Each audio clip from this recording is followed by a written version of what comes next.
Hello, writer friends. I'm Meg Hyertz. I'm the author of Tarot for Beginners and the founder of Creative Momentum, where we help writers free their voice, nourish their practice, and finish their project.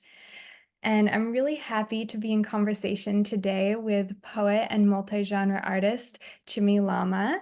Chime is a Tibetan American writer, translator, and multi-genre artist based in New York. She holds an MA in Divinity from the University of Chicago and an MFA in creative writing from Brooklyn College. She has served as the co-editor-in-chief of the Brooklyn Review and the Poetry Editor of Yeshe, a journal of Tibetan literature, arts, and humanities. Her work has been anthologized in the Penguin Book of Modern Tibetan Essays, and Longing to Awaken, Buddhist Devotion in Tibetan Poetry and Song, forthcoming. She lives with her husband and daughter in Rochester, New York, where she has taught creative writing at the Rochester Institute of Technology and St. John Fisher University.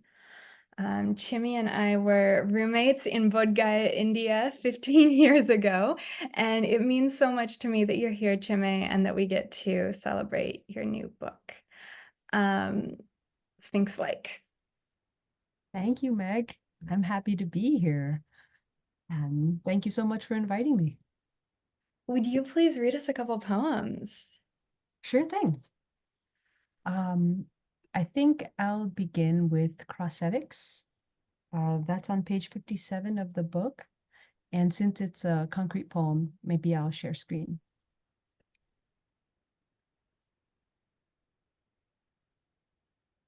I hope the whole thing is visible.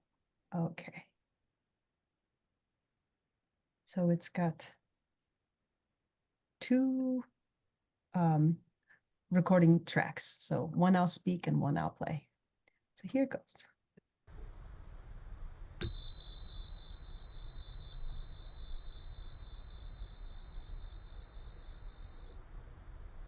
My sweetheart is an invitation to nap. There was blue, and there was white, and there was dark blue, fading to light. Wearing with limbs like that, like your his parents DNA told you, must have thought there was all the space in the world. She had a stroke. The sun Perfect. passes us Textbook who are doing this I'm not surprised. and that It's just in our little north-facing room. She said it smells like a body bag in here. What does that smell like? Thanks. I hope that was audible. Wonderful. And I'll share one more. I'll share four back on page 27. Since I wanted to get hit by a car, I moved to NYC. Since she wanted to be a widow, she married an important person. Since they wanted caregivers, they had children. Since she wanted to be caught, she left evidence. Since he wanted to be stopped, he persisted. Since she wanted to be fired, she did nothing. Since I wanted to have chipped nails, I painted them. Thanks. Thank you so much, Chime. I really admire the way that you hold paradox confidently and playfully, and your book, Sphinxlike, is such an incredible expression of your ability to articulate multiplicity. And there are multiple languages at play. The physical text of the poems moves in all directions, as we just saw. There's an overlaid multiplicity of tones and registers. And I feel like many of the poems evoke kind of the gravitas of the mundane, like those chipped nails, while also kind of laughing at existence. For example, there's a dead moth that's impatient to watch the subbed version of the latest episode. And there's a gratitude poem that's so grateful for springs and rivers, lakes too, I suppose. And then in the poem Four Back that you read, with the kind of chipped nail polish, combined with the more grave decisions that people make. As you write poems that meld playfulness and seriousness, human limitations with awe, is there a grappling that's taking place amongst the various registers and metaphysical planes? Or are you like, I'm just telling you what I see. This is how life is. You brought up the word paradox, and I think many of the poems in this collection are animated by a certain paradox, which would be the meeting of the mundane and the miraculous, or finding the miraculous within the mundane. There's an attempt where I'm trying to go beyond using words for their typical function, which is just to relay an idea. And going past that, trying to utilize words as a means or a bridge to reach the reader, to engage the reader, and to invite them kind of into the world of the poem. And I see that also as an invitation to not just read the poem, but to kind of have fun with the poem, to play around in the poem. And maybe that's also something you're picking up on. Yeah, I love how your poems are really kind of a nexus of the mundane and the miraculous, as you said, rather than being transcendent, rather than leaving the mundane. I feel like our regular lives are so miraculous. There's so many miraculous elements of life that you can just use an ordinary event as a springboard to think about all the many miraculous things that are connected to it. Mm-hmm. So I don't feel like I have to go completely into the imaginary. Right. Even the poems that I feel like are less ordinary, more extraordinary, like and envisioning space and envisioning air. At the same time, those things are not extraordinary, those things that are around us all the time. Mm-hmm. So I think that those two things, the mundane and the miraculous, exist at once in our daily lives all the time. Yeah. Yeah, I love how you show us that. And you mentioned play. When I read your poems, I always feel like woken up by this refreshing kind of trickster energy. And sometimes it's really bold, sometimes it's soft, but it always rings clearly. For example, the dedication to your book reads, "Would the owner of the golden 1963 Peel P50 please move their car? It is blocking the fire hydrant." Could you speak to your relationship with the Sphinx archetype, or if you have a relationship with any other trickster archetype? You know, as a tarot reader, I'm thinking of the Fool card, along with the cards that have the Sphinx in them, like the Wheel of Fortune. I'm also thinking of the Bodhisattva Manjushri's Sword of Compassion that slices away ignorance. Or if not trickster energy, are there archetypal energies or elements that you're consciously in relationship with while you're writing? Well, there's definitely trickster energy that's coursing throughout this book. I'm not surprised that you picked up on it. As you mentioned in the beginning, the dedication page, it's actually a dedication to humor. Oh, I love that. Yeah, not a dedication to a person, but a dedication to humor itself. And what you find there is a satire on authoritarian rulers who demand things that are ridiculous and that are unnecessary, but are trying to force people to do something because they say that it has to be done. And I don't know if you ended up looking up the PLP-50, but it's the smallest car that's ever been made, and it can simply be pushed. So there's not really a need to call the owner of that car to come move it for the potential that there might be a fire. But it's just kind of ridiculous. So I felt like that's the way I want to start this book. Yes. An ode to humor. Yeah. Yeah, and about the fun again, that I like to have fun while I write my poems. And I want to write poems that can kind of expand beyond language. Well, not expand beyond, but expand my boundaries when I'm at the onset of writing a new poem. I do want to see if there is something unique to this poem that helps to grow me as a writer.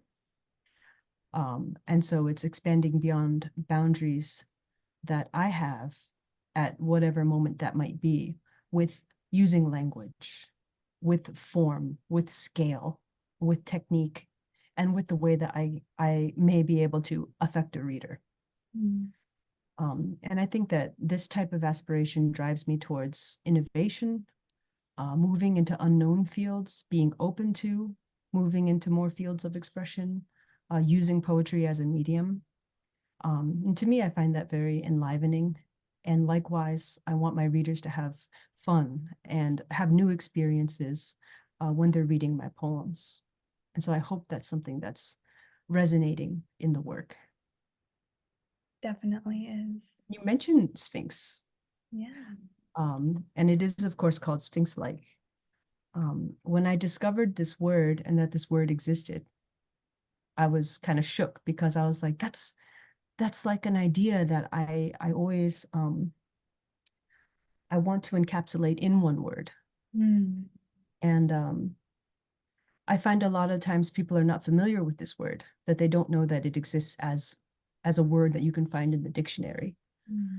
And it means something that is enigmatic. It means something that is mysterious, inscrutable.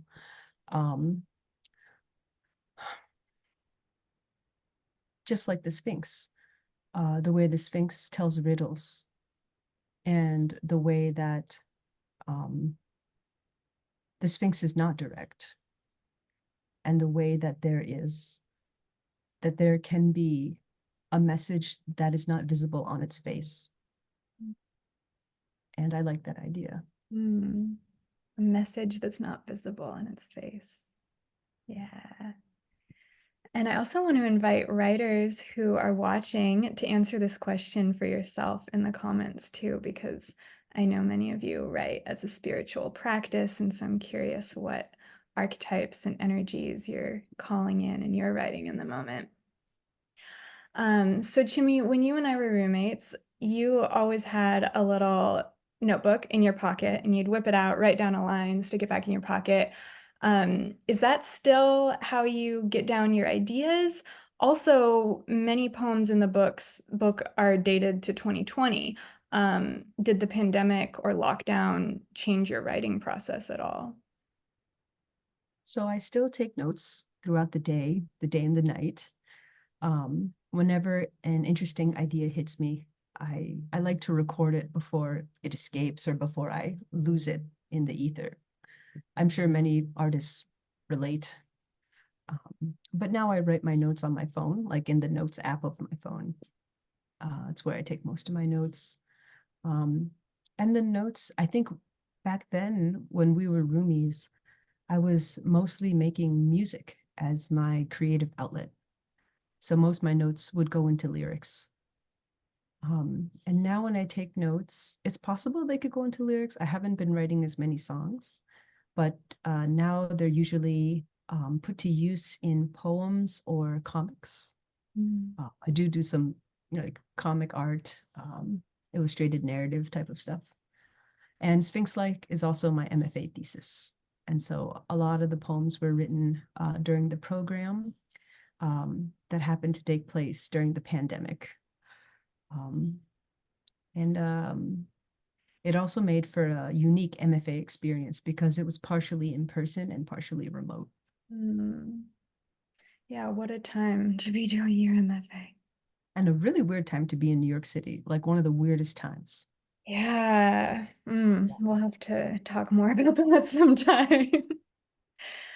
Um, so you write really poignantly about family loyalty and navigating your American and Tibetan identities.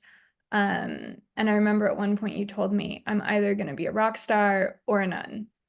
Um, and, in daily life to varying degrees, we all have multiple roles across our various communities, and we share different parts of ourselves with different people. But publishing our writing gives people from all parts of our lives an access to that kind of a relatively uncompartmentalized our inner world.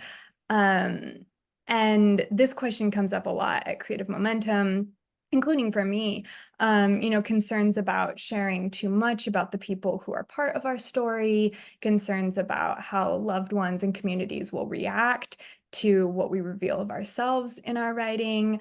Have you found any particular compass points that work for you when you're navigating these questions?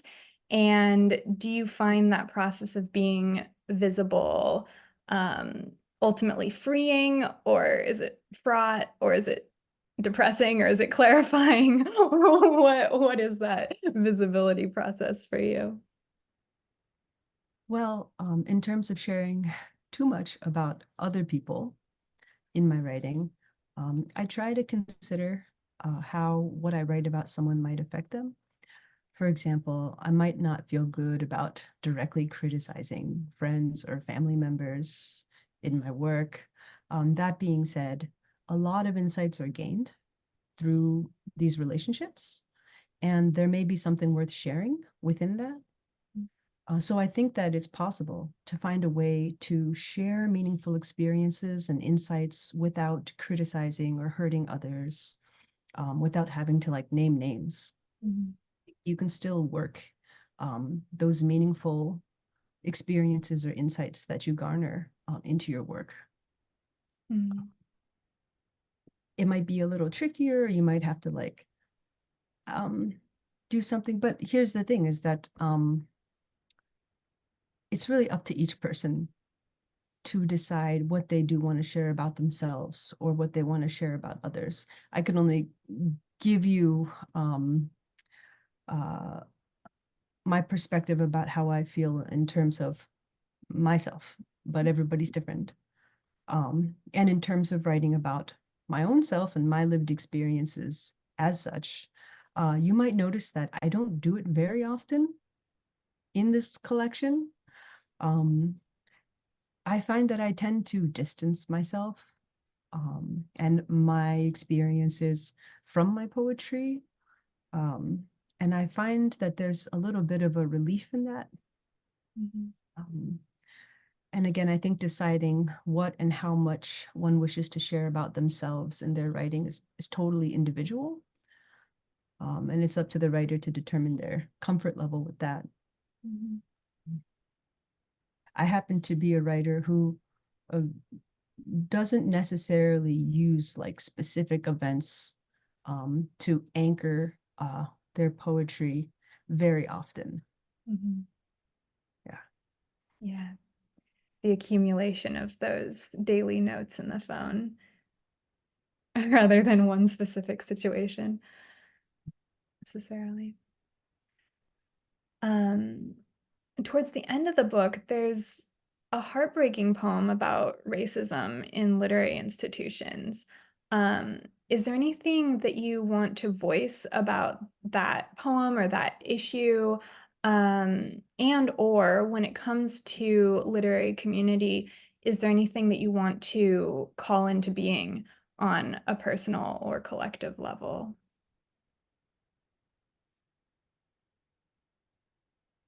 Well, America is a very diverse country. However, many institutions are still catching up to that reality. And perhaps others have noticed the tendency for American institutions to kind of assume a Eurocentric perspective. I guess my response to that is simply to continue being true to yourself, true to your heritage, true to your values, and that will show in your writing, in your work, and however it is you express yourself. And how that is very important. And I want to, again, acknowledge that everybody's view is a worthy view. And I think it contributes to the greater wisdom in the world. Mm-hmm. And so there, I think also that it's important to be brave and to believe in the value of your perspective and your experiences, and to not feel pressured or influenced to have to fit into somebody else's mold, or to have to try to make yourself more relatable, approachable, or palatable to other people and their sensibilities. Thank you. Your daughter is almost a year old. If you've been writing, has motherhood changed the way you write? Yes, my daughter is nearly 10 months old now. And I think I'm still trying to figure out motherhood. I feel like every day I engage in an internal renegotiation of who I am, what I do, who am I in relation to my daughter, who am I in relation to the world, how has that shifted now that I am a mother, and how has it not?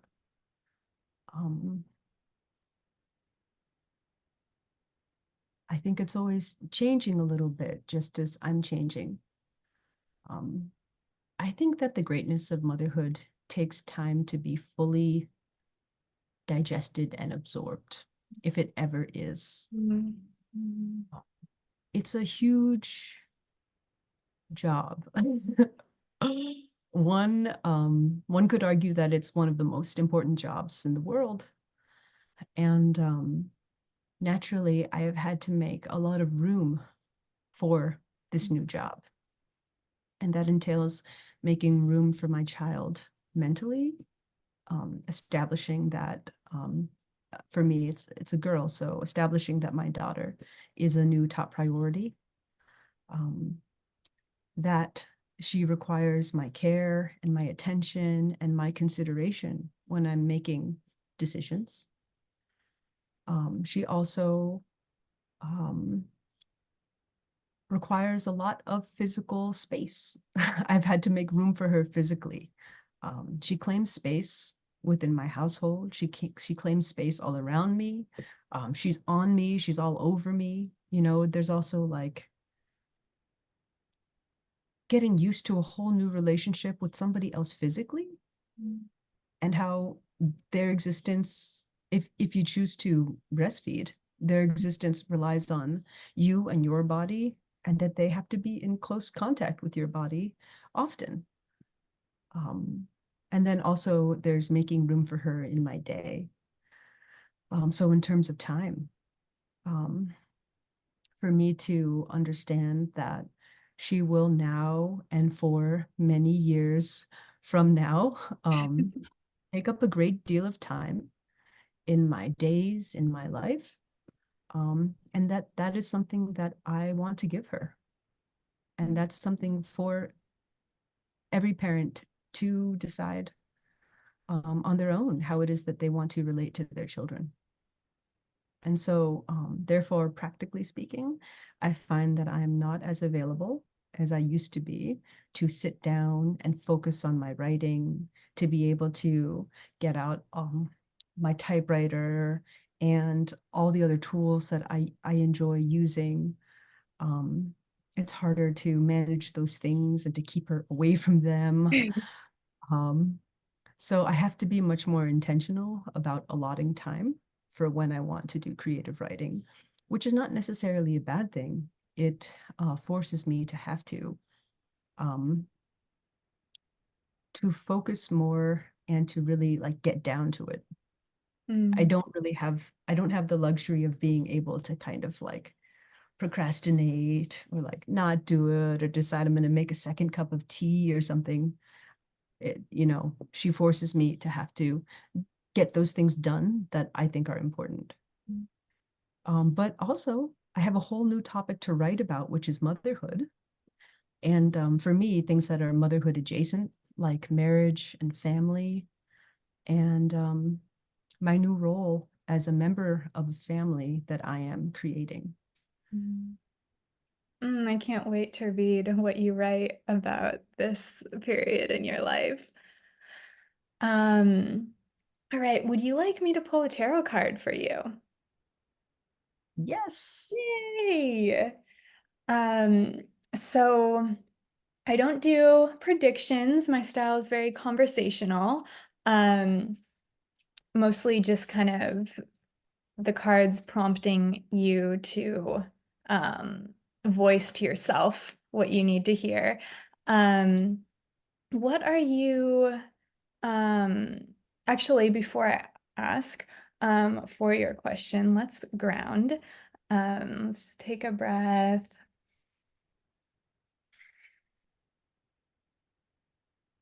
And we're opening the space to articulate the powerful subtlety of your experience to me.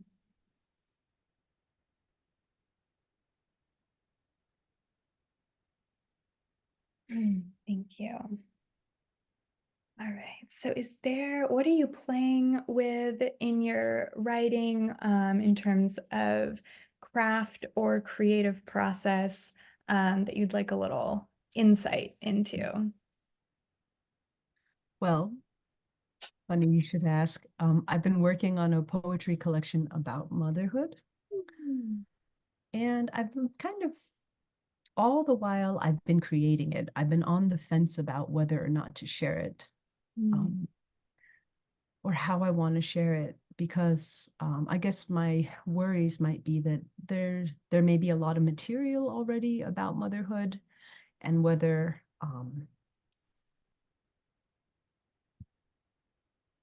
this work needs to be shared publicly, or whether people would enjoy it or benefit from it in any way. So I guess whether to share it or just keep it to myself.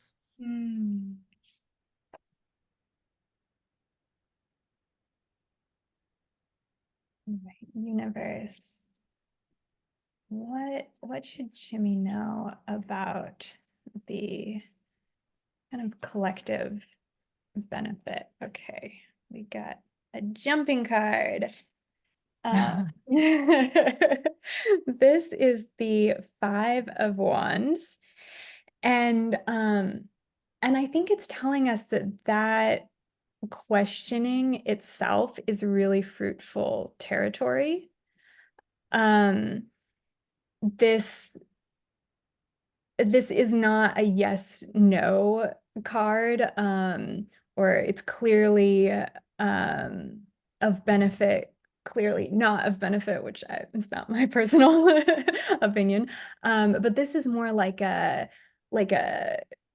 building something up and then kind of breaking it down and changing it and playing with it, and kind of letting the chaos energy guide a little bit, which I think you Sphinx-like shows that you know how to do.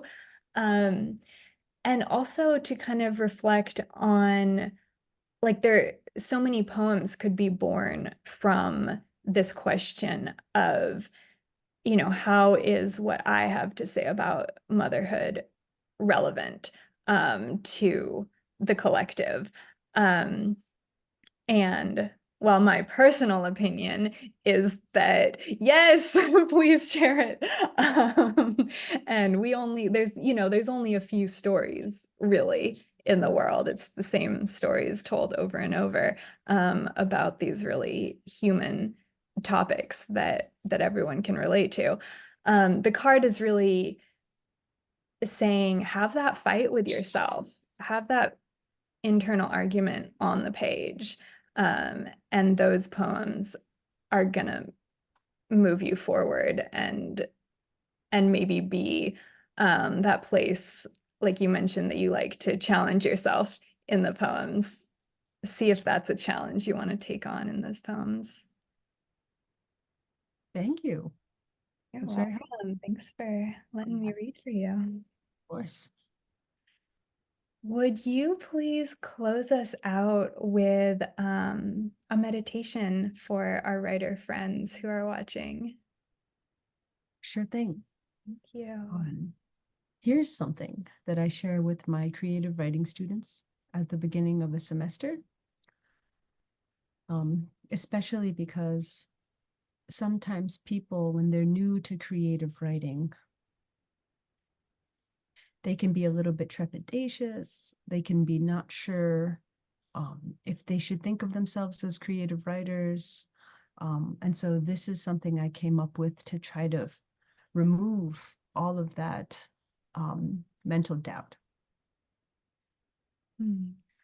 So I'd like to invite you to the following chant, a mantra, if you will, and feel free to chant this in a quiet voice. I am a creative writer. I say what I mean to say. Creative writing is easy. I am a creative writer. I say what I mean to say. Creative writing is easy. I'm a creative writer. I say what I mean to say. Creative writing is easy.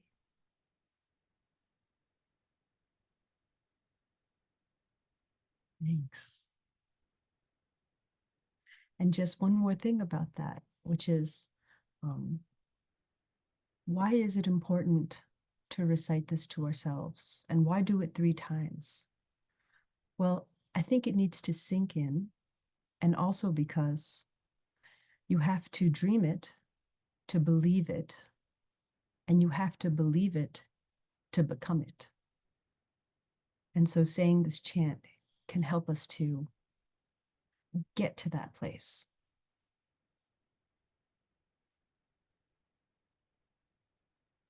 I was muted. Thank you so much, Chime, for that meditation and this conversation and for the gift of your poems. Yeah, this has been such a joy to talk with you. Writer friends, read Sphinxlike. The link is in the description. It's from Finishing Line Press. And yeah, get your copy, get a copy for your friends, get a copy as a Mother's Day gift. And happy reading, happy writing, and happy creating. Thank you so much, Meg. This has been great.